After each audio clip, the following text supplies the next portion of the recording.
posibilidad ng tagumpay o kabiguan, ng ligaya o lungkot. Kaya marapat lamang na tanggapin si Jesus bilang tagapagligtas at Panginoon. At matapos yun ay panariwain ang katapatan at paglapit sa Kanya bawat araw o day by day. Ang day by day ay naglalayong umalalay sa pang-araw-araw na pamumuhay. Narito po si Kuya Ed Lapis sa mensaheng pinamagatang Solomon's 3 Steps to Financial Security.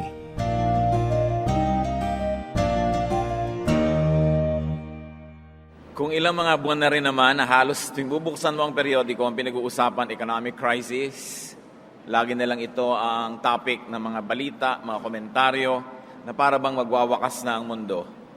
People's concern revolve around survival, financial security, and people are thinking of retirement funds, savings, etc.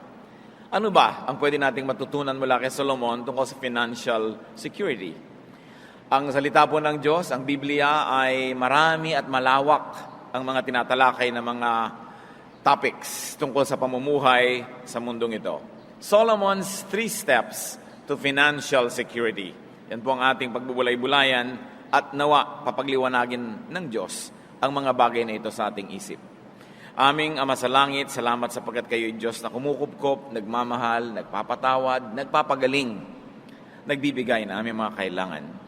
Sa paglapit namin sa iyo, Panginoon, hinihiling namin ang iyong pagpapala. Patawarin niyo po kami sa mga kasalanan namin. Hugasan niyo po ang aming mga karumihan.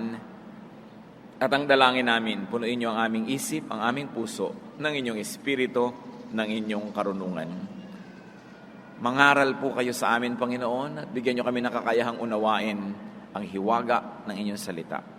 May your words be the balm that can heal our wounds. May your words be the light that will guide our path. And may your words be the strength of our heart. Teach us, Father. We seek you in the name of Jesus, your Son, our Lord. Solomon's 3 Steps to Financial Security. Bakit naman si Solomon ang gusto natin ngayong tanungin sa mga bagay na ito? Sapagkat sinasabi po sa Biblia na si Solomon ay pinagkalooban ng Diyos ng pinakamataas na uri ng karunungan. Nang siya ay magiging hari ay pinapili siya ng Diyos kung anong pwede niyang hilingin mula sa Diyos at ipagkakaloob. At ang hiningi niya, iba yung karunungan, wisdom. At sumagot sa kanya ang Panginoon. 2 Chronicles 1:12. God was speaking to Solomon. Therefore, wisdom and knowledge will be given to you. And I will also give you wealth, riches, and honor, such as no king who was before you ever had, and none after you will have.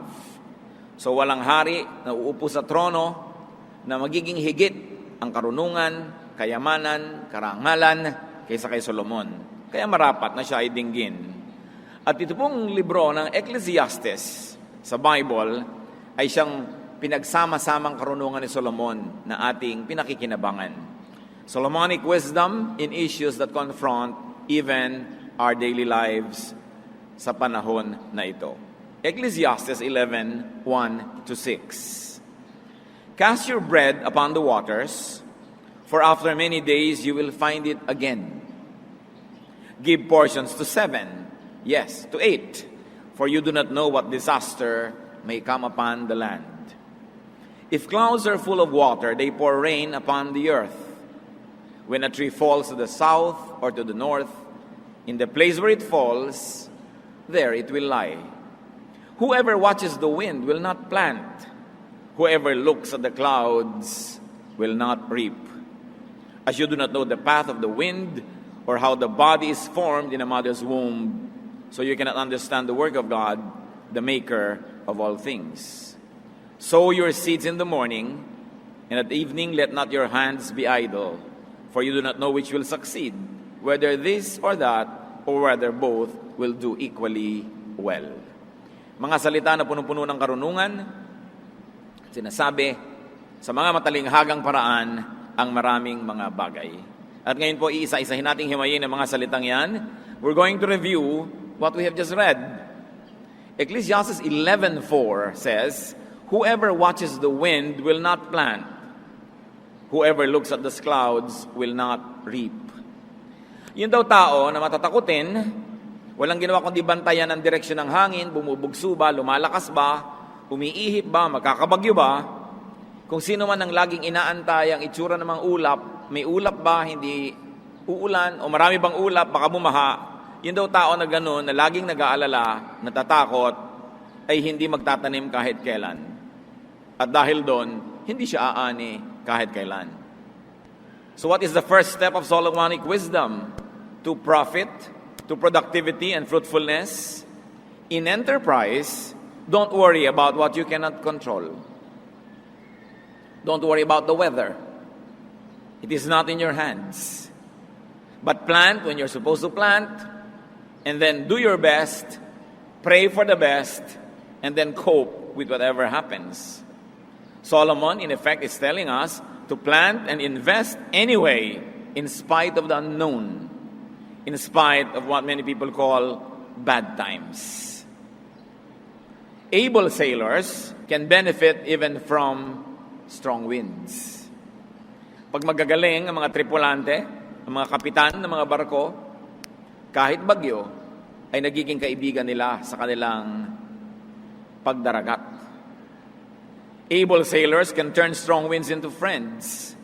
Therefore, good business people can turn even difficult times into opportunities. Why? Because people have to live. Life has to go on. Business must continue to happen. You just have to adjust.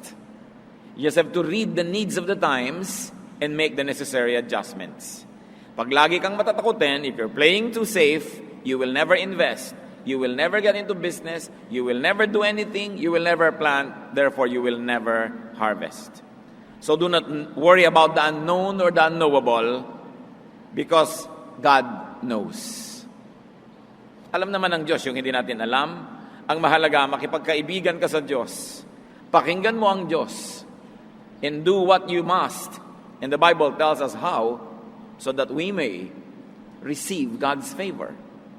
Ecclesiastes 11:5, as you do not know the path of the wind, or how the body is formed in a mother's womb, so you cannot understand the work of God, the maker of all things.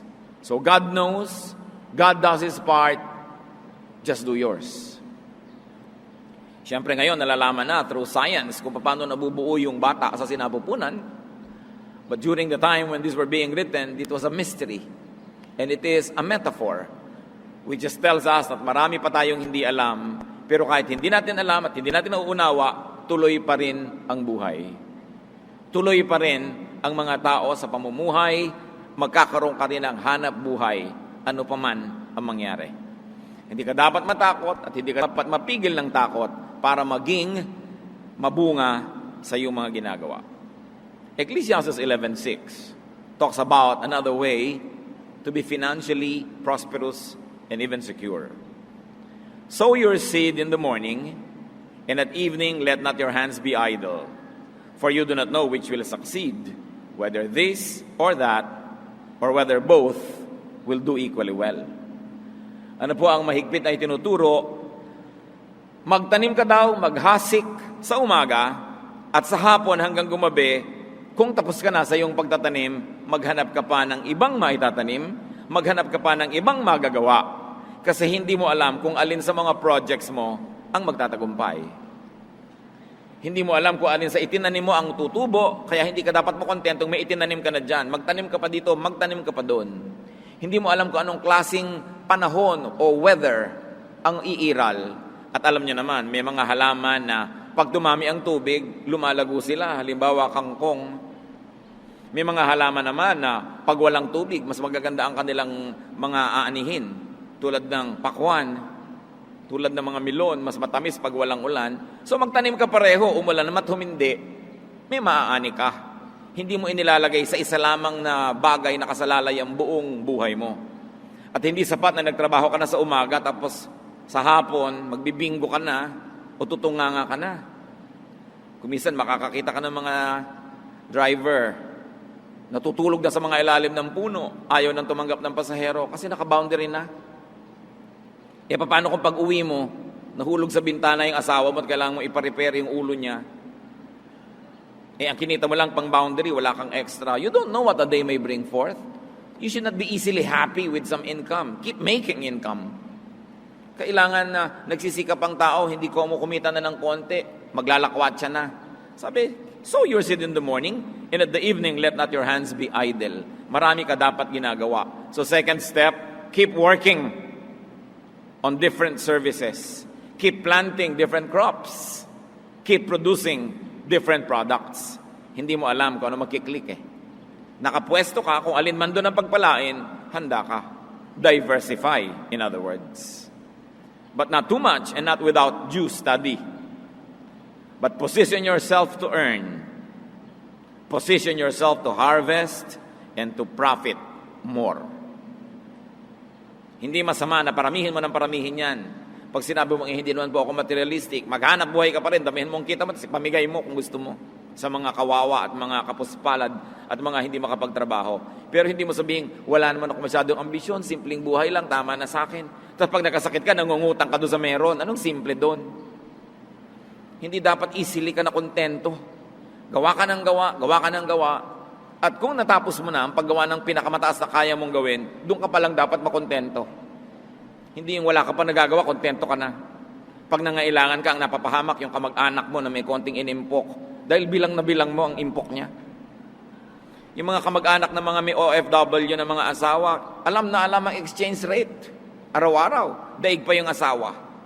Siguro ate, marami ka ng savings, ano? Kasi enrollment na ni Junior, ayun. Kasi hindi nagsisikap masyado. Ang tataas ng ambisyon, ang daming gastos, hindi naman kumikita. Ang dali-daling magpahinga, ang daling mapagod. Konting hirap, sumusuko. Konting hirap, nagre-resign. So, wala namang kakainin. Kailangan niyang katawan mo, ihataw mo sa trabaho, ihampas mo sa gawain. Diba? Para meron kang kitain. Consider the great woman of Proverbs 31. Ano ang description sa napakadakilang babaeng ito? Proverbs 31:10, a wife of noble character who can find, she is worth far more than rubies. And then Proverbs 31 goes on to essay the great deeds of this wonderful woman. She selects wool and flax and works with eager hands. So siya naghahabi, gumagawa siya ng mga tela. She gets up while it's still dark. She provides food for her family and portions for her servant girls. She considers a field and buys it. Out of her earnings, she plants a vineyard. She sets about her work vigorously. Her arms are strong for her tasks. She sees that her trading is profitable and her lamp does not go out at night. In her hands, she holds the distaff and grasps the spindle with her fingers. Marami siyang ginagawa. Maaga siyang gumising para marami siyang magawa. Hinahati-hati niya ang kakainin ng bawat miyembro ng kanyang pamilya para ang lahat ay may magkaroon ng kasiyahan. Binibigyan niya ng assignment ang kanyang mga katulong para lahat ay huwag masayang ang panahon. Bumibili siya ng mga lupa at tinataniman niya ito. At ang ipinagtatanim niya, galing na sa mga tubo niya sa kanyang mga pangangalakal. Malakas ang kanyang katawan, malakas ang kanyang braso, at siya ay nangangalakal. She trades. She buys, she sells, she produces. Marunong siya magborda, magsulsi, manahi. She makes linen garments and sells them and supplies the merchants with sashes. Gumagawa pa siya ng mga sinturon, mga bedsheet, bed cover. At ang sabi ng Proverbs 31:25, she is clothed with strength and dignity. She can laugh at the days to come. What are the days to come? Days of uncertainty, days of gastos, days of pagtanda, pagkakasakit, pangangailangan. Sabi, pinagtatawanan lang nitong babaeng ito yung mga darating na araw. Kasi may pera. Kaya bang pagtawanan yung mga darating kung wala kang pera? Diba? Kasi may savings. Kaya tayo mga Kristiyano, huwag kayo mag-inarte. Na, ay, ako hindi materialistic, hindi ako ganyan. Pero naman, pag kami kailangan ka, iaasa mo sa iba. Dapat ang tao marunong magsikap, magtrabaho, maghanap buhay. Produce more than what you need. So that you will not only fill your needs, but you will also be able to help others who are unable to produce. Just work for it. and then deserve it. Sabi ng Ecclesiastes 7:12, money is a shelter. Bible na yan. Kahit nyo nang mamaliitin ng pera, mahalaga talaga. Money is a shelter. And Ecclesiastes 10:19, money is the answer for everything. Alam nyo naman, money talks. And when it does, people listen. Diba? So, dapat gumagawa ka ng pera, ng maraming pera. Pero huwag naman sa pagiging sakim, sa pangaagaw, sa pandaraya. Kita nyo yung babae ng Proverbs 31, ang dami-dami perang ginagawa. Kasi masipag, mautak, marunong. No? Of course, Ecclesiastes 10:19 is an exaggeration that money is the answer for everything. You know, poetry exaggerates. But there's great truth in it, that it is an answer to many, many things in life. You want to be secure, you want to be able to laugh at the days to come, dapat may extra income ka, that you have savings, and you are ready for some disasters. So, work hard. Work well, diversify, keep producing. Ecclesiastes 11:1 leads us to the third step to prosperity. Cast your bread upon the waters, for after many days you will find it again. Pagka sinundan natin yung talinghaga, ipaghahagis mo daw yung tubig mo, yung tinapay mo sa maraming mga ilog, dagat at kung ano-ano, at balang araw magbabalikan din sa iyo lahat. Isang talinghaga nang ibig sabihin lamang, at kasulad ng verse 2 ng Ecclesiastes 11, give portions to 7, yes to 8, for you do not know what disaster may come upon the land. So it is telling us, be generous. Magbigay ka ng magbigay hanggang kaya mo kung kani-kanino. Hindi mo naman alam kung sino ang magsusukli. Hindi mo alam kung sino ang tatanaw. At kung dumating ang panahon, suklian ka naman. Pero ang sabi sa Biblia, pag nagtanim ka, aani ka. So damihan mong tanim, iba't ibang tao, tumulong ka dito. Kung kaya mo magpaaral ng ganun, paaralin mo. Kung kaya mong sagutin yung gastos ni ganun, sagutin mo.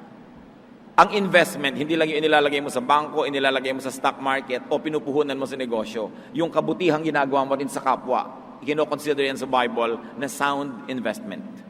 Because someday, you will be rewarded. Kaya ang sabi, cast your bread upon the waters, for after many days, you will find it again. Give portions to 7, yes to 8. Sasabi, magbigay ka sa marami, huwag lang sa isa. Sapagkat hindi mo alam kung sino dyan ang magiging blessing din sa iyo. Sa mga magulang na mahilig may favorites, lahat ibinigay na lang sa favorite, lahat ibinigay sa favorite. Hindi naman lahat ng favorite nyo, yun ang nagiging mabuting anak.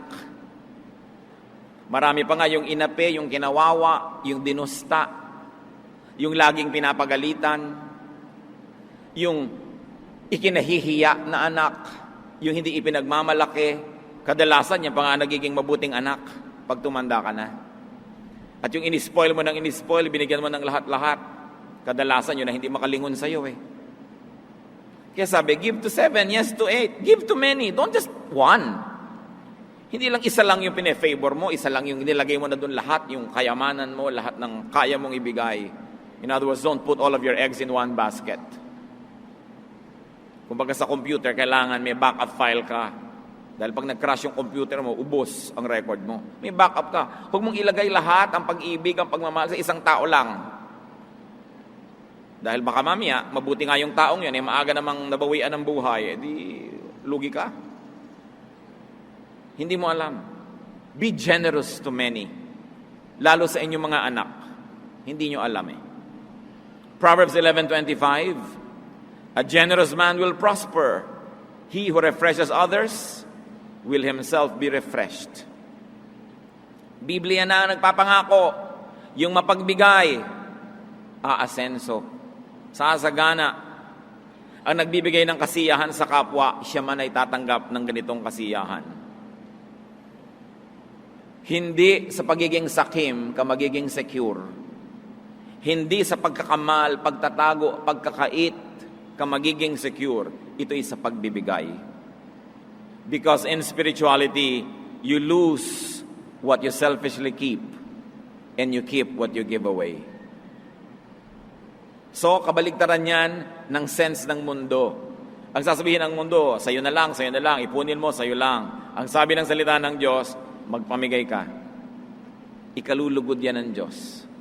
At kung di man tumanaw sa'yo yung binigyan mo, alam naman ng Diyos yun eh. Siya nag-utos, di siya ngayon ang bahala magpalit. Luke 6:38, give, and it will be given to you. And very especially, give to God's house. Malakay 3:10-11, bring the whole tithe into the storehouse, that there may be food in my house. Test me in this, says the Lord Almighty, and see if I will not throw open the floodgates of heaven and pour out so much blessing that you will not have room enough for it. I will prevent pests from devouring your crops, and the vines in your fields will not cast their fruit, says the Lord Almighty. Buong buo na dali nyo sa aking tahanan na ikapu, at subukan nyo ko kung di ko bubuksan ang bintana ng langit at pabahain sa inyong buhay ang pagpapalang di nyo kayang isilid sa anumang lalagyan nyo. Sobrang daming ipagpapalang ibibigay ko na wala kayong pagsidlan. At kasama pa niyan, pipigilin ko ang mga salot na sirain ng mga halamang itinatanim ninyo. Ang mga bunga, mga buko na namumunga sa inyong mga bukid, hindi malalaglag bago maging hinog. Hindi inaasahan mo, harvest na next week, biglang bumagyo, nasira ang crop mo, nalaglag yung mga bulaklak, wala kang inani. Sabi, pipigilan ko yan, subukan nyo ako. At alam nyo, ang mga nakapagpatotoon nito, sila talagang addict mag-tithes. Dahil napapatunayan, totoo pala to. Napapatunayan nila. Alam nga naman mali ang Diyos. Alam nga naman kasinungalingan yung Malakay 3:10 and 11. Napapatunayan yan. At ang sinasabi, sa 11:12, share what you have with 7 or 8 with many people. Bakit daw? Because you do not know what disaster may strike. You do not know who would make it, who would be grateful. So spread the goodies. Isang napakalaking pagkakamali ng mga magulang to play favorites at itambak lahat ang magagandang bagay sa paborito nila at ma-deprive yung hindi nila paborito. Isang napakalaking pagkakamali ng mga magulang na api-apihin ng isang anak dahil yung isang anak na yon ay kulang sa kagandahan o kulang sa talino o kulang sa charm o dahil ang isang anak na yon ay hindi katulad ng lahat ng anak na kapitbahay nila dahil may anak silang kakaibang itsura, kakaibang ugali, kakaibang kilos, aapi-apihin na nila. Hindi nyo alam yung anak nyo na yan ang magkagabay sa inyo sa inyong pagtanda. Ang pinalaki pa nga sa layaw, ang sabi ni Balagtas, karaniway hubad. Sa bait at muni, sa hatol ay salat. Masaklap ang bunga ng maling paglingap, habag ng magulang sa irog na anak. At kadalasan, hindi naman lagi, pero madalas, obserbahan nyo, yung mga anak na laki sa hirap, yun ang mga thoughtful. Yun ang maaalalahanin sa mga magulang. Yung pinalaki sa sarap, kalimutan ka na lang, lalo nag-asawa na. Wala na, puwera ka na. Kaya dapat minamahal mo lahat. Kahit sa kalooban mo, hindi pantay-pantay dahil may itinatangi ka, huwag mo na ipakita. Anak mo lahat yan. Ano man yan. Pananagutan mo sa Diyos, kailangan mahalin. Favorite children do not always deliver. So, spread the goodness to everyone around you. Consider the noble wife. Ang pinag-uusapan natin dito, yung be generous, be a good giver. Ang isa sa mga dahilan kung ba't siya ganun ka-asenso, Proverbs 31:20.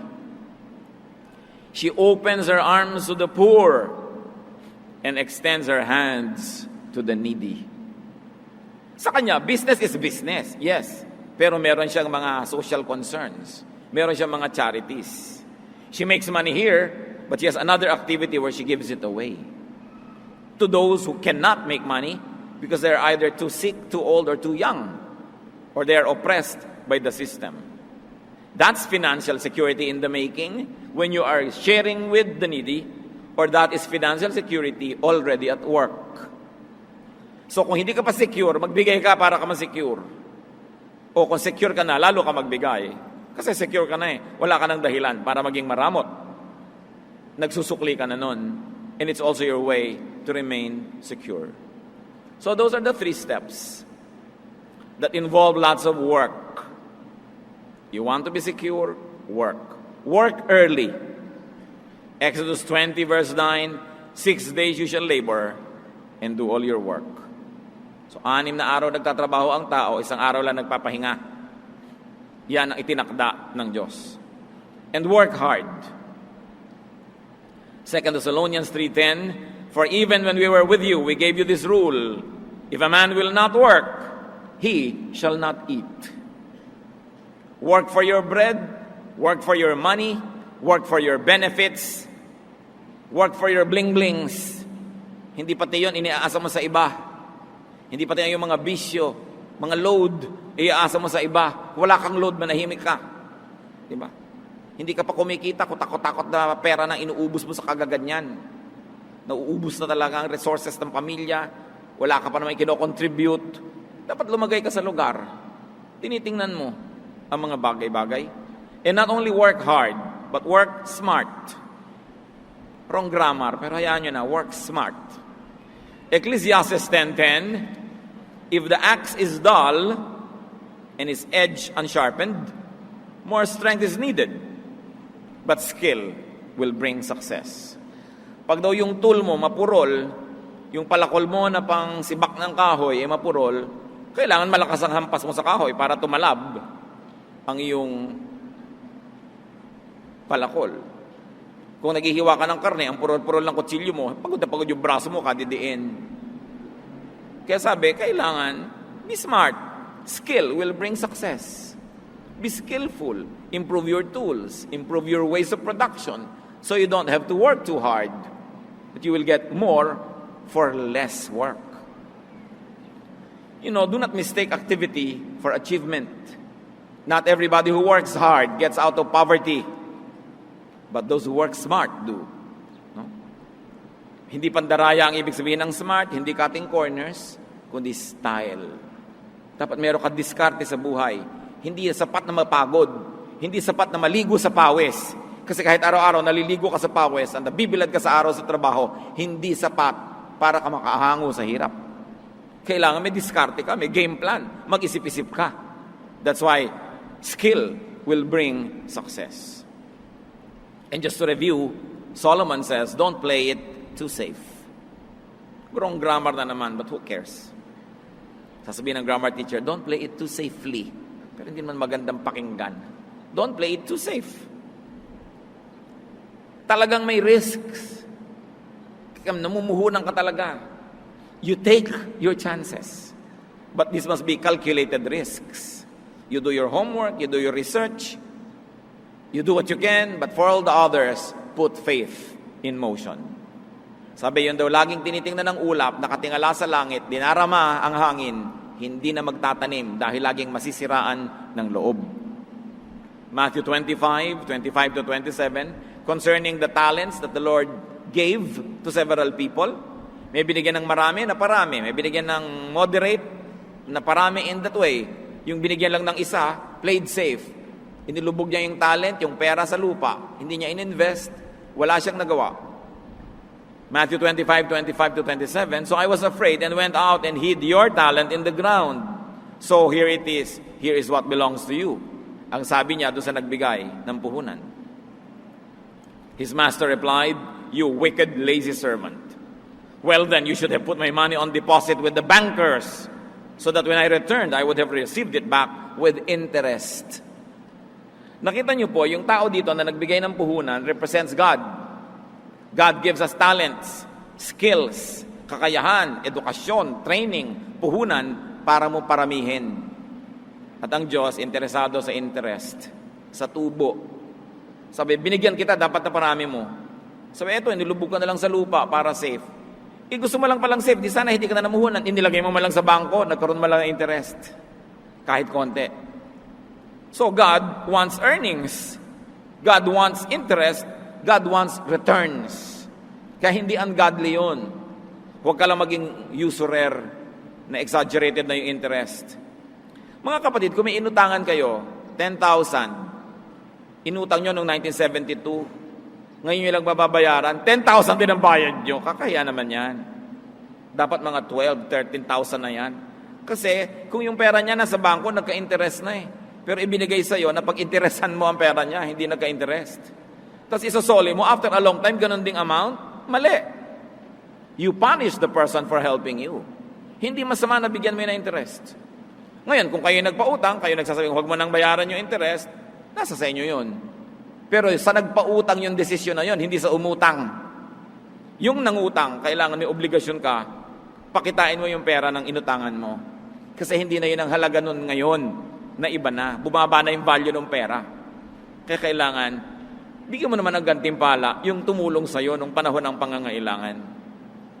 What do we see of God here? That God is an investor. So should we. Kailangan tumutubo, kumikita, namumunga ang ating mga ginagawa. So have several investments, have several sources, and also have several beneficiaries. Hindi lang isa, marami.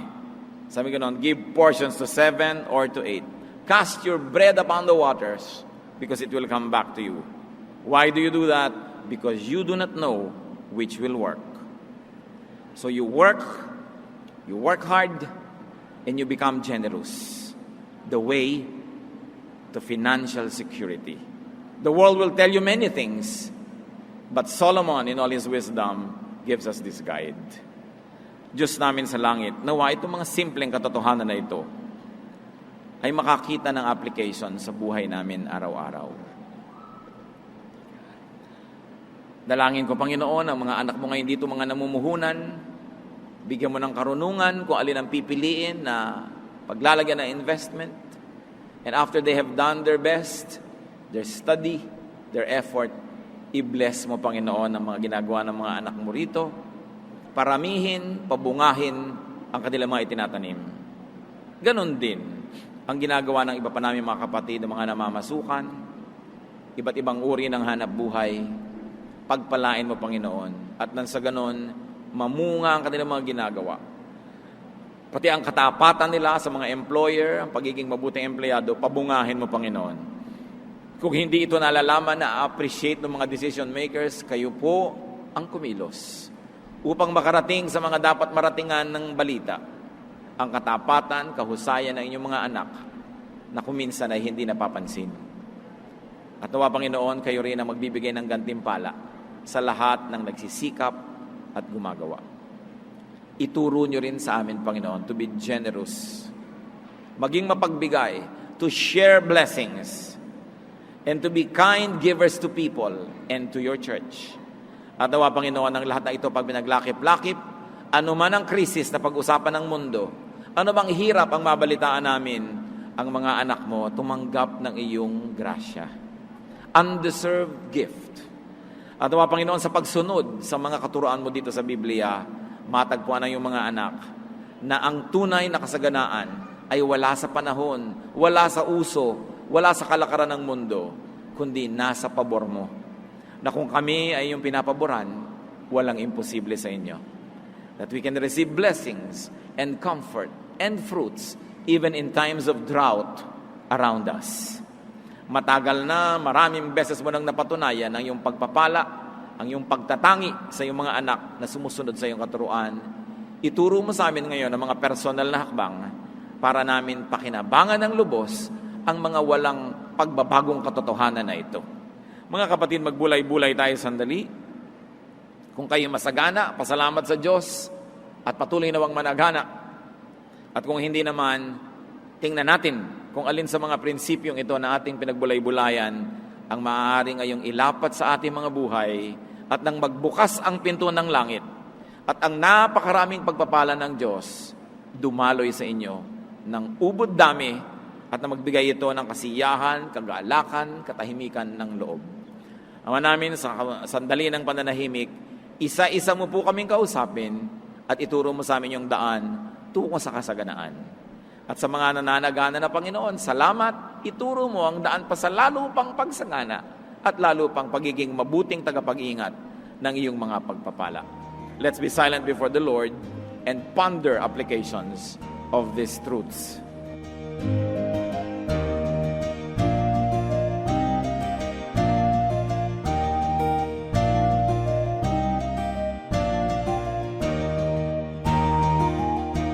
Ang katatapos pong mensahe ni Kuya Ed Lapiz ay pinamagatang Solomon's 3 Steps to Financial Security.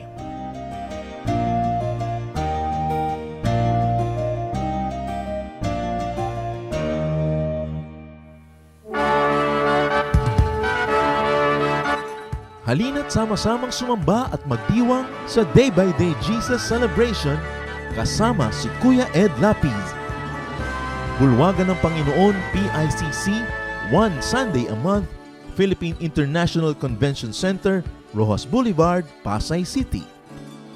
All other Sundays sa mga Day by Day mini bulwagan ang pagtitipon. Para sa buwan ng Disyembre, gaganapin ito sa December 8, 2024.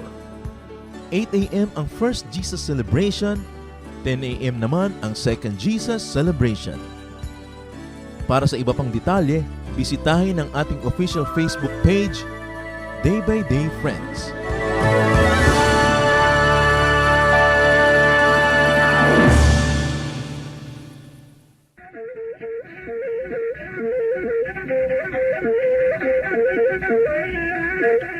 Mayaman sa hiyas ang ating bayan. At isa sa hiyas na yan, ang musika. Napakaraming nalilikhang tunog ng mga Pilipino mula sa iba't ibang instrumento. Narito ang palendag, instrumentong pangmusika ng mga Maguindanao sa Cotabato.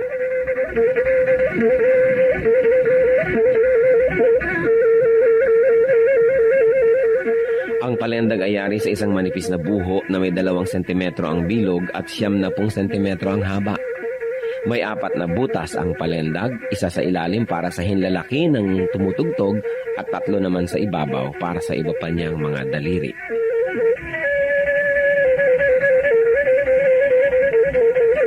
Inukaan ang isang dulo ng buho upang lumapat ito sa labi ng manunugtog habang siya'y umiihip. Sa kabilang dulo naman ng palendag ay may isa ring malaking uka kung saan nagtatapos ang instrumento.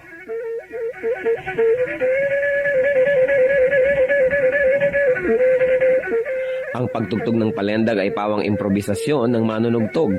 Wala siyang sinusunod na sukat o ritmo at ang pagtugtog ay pagpapahayag niya ng kanyang nadarama, lalong-lalo kung siya ay nagliligaw o nagpapahinga.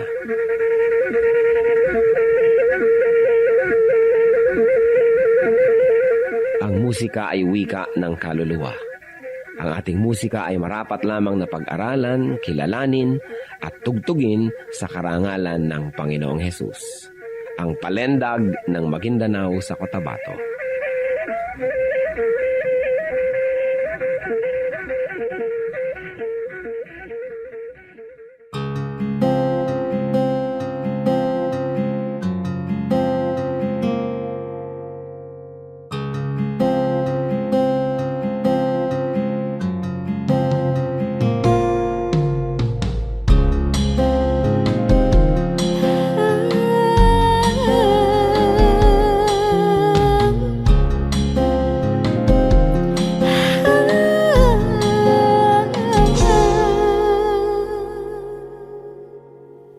Pag-ibig mo o kailanin, sukat man lumayo'y mahal pa rin. Liparin ko man ang dulong ng langit, sa piling mo pa rin magbabalik.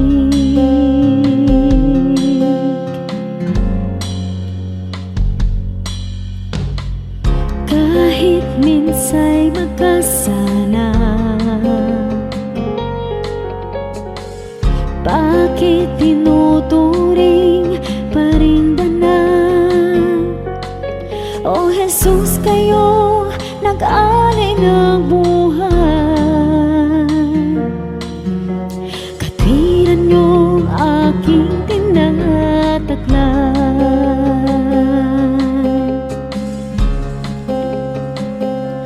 O tanggapin, papuri ay tingkin, nagsasabing ikaw aking hari, Diyos na banal.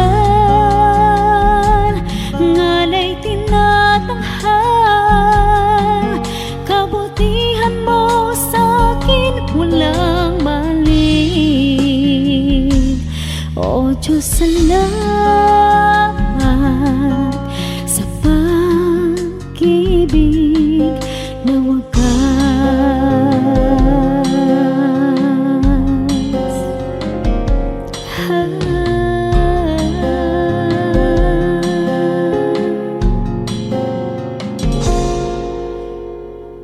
Laging laman itong isip, ngalan ko sa palad mo inukit. Walang sino mang maaring magwala, kaligtasang ikaw ang naglikha.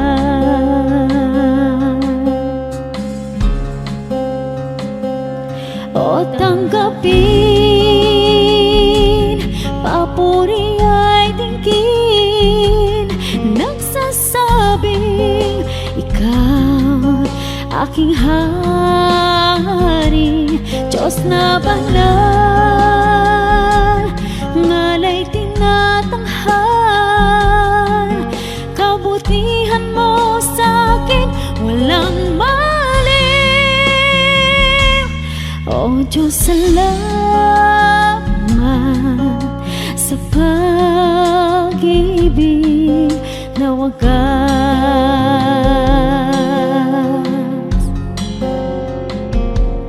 O tanggapin, papuri ay tingin, nagsasabing ikaw aking hari, Diyos na banal, ngalay tinatanghal. Kabutihan mo sa'kin walang mali. O Diyos, salamat sa pag-ibig na wagas.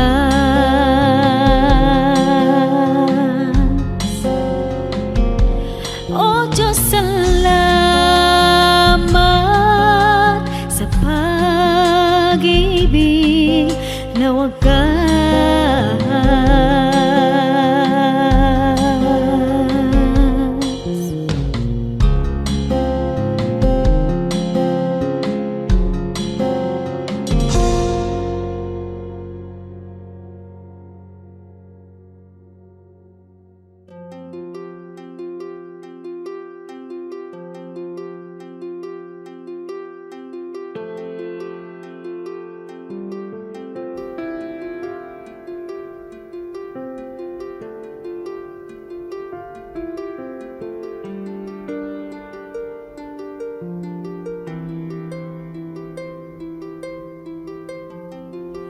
Panginoon, ang sabi niyo sa akin, lumapit lang sa inyo. Ibig ko'y diringgin, pasanin ay aalisin. Lahat ng kabigatan ng isip at katawan, inilalagak ko na sa inyong kanlungan. Nais kong madama haplos ng iyong kamay, paghako sa damdamin, sinisiklot ng buhay. Nais kong madama init ng iyong yakap. Sa sandaling ito, hanap ko ay paglinga.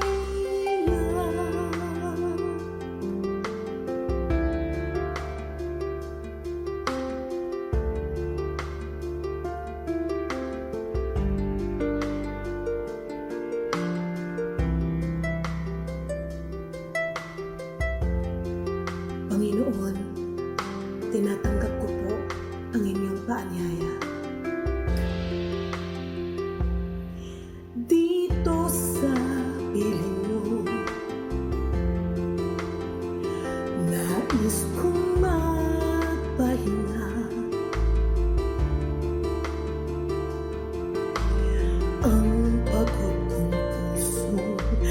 naghahanap ng ligaya, lapatan mo ng lunas, bigyan ng pag-asa, nais kong madama. Haplos ng iyong kamay, paghakot sa damdamin, sinisiklot ng buhay, nais kong madama. Init ng iyong yakap, sa sandaling ito, hanap ko ay paglingap.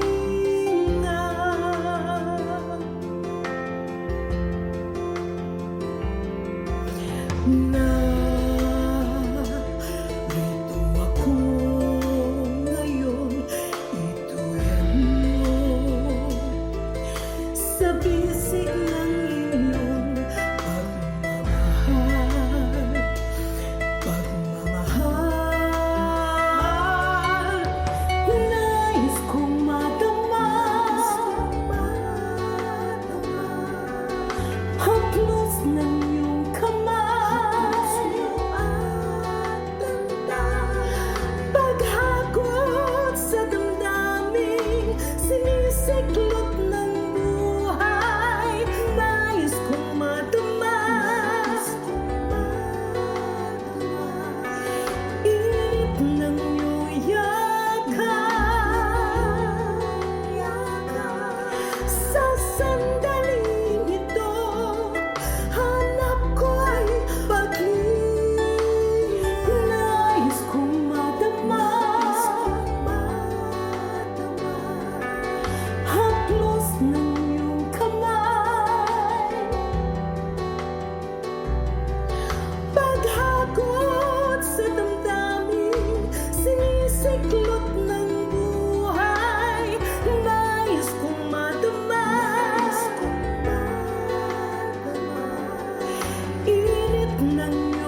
Ako'y inyong sinisiyasat, batid niyo nga ang aking buhay.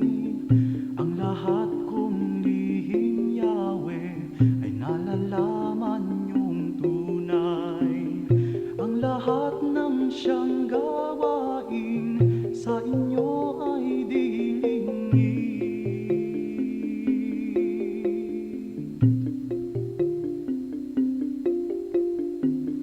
Ako may malayo, Yahweh, isip ko'y dagli ang bati. Hallelujah, Hallelujah, Hallelujah.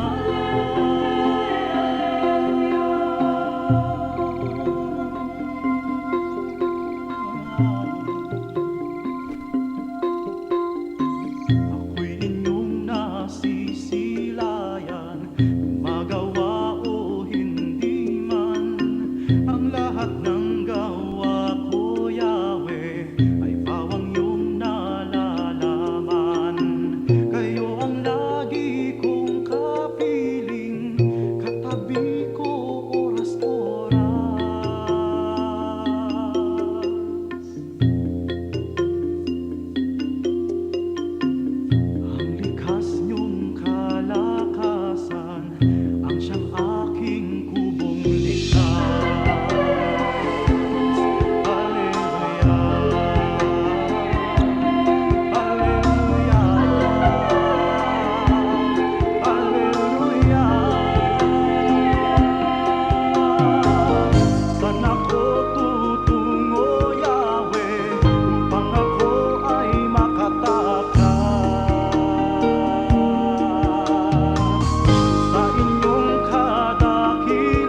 Oras na po para pansamantalang magpaalam ang programang Day by Day. Tayo po'y magsama-sama tuwing ika-6 hanggang ika-7 ng umaga, araw-araw. Magandang umaga po at mabuhay ang Panginoong Hesus!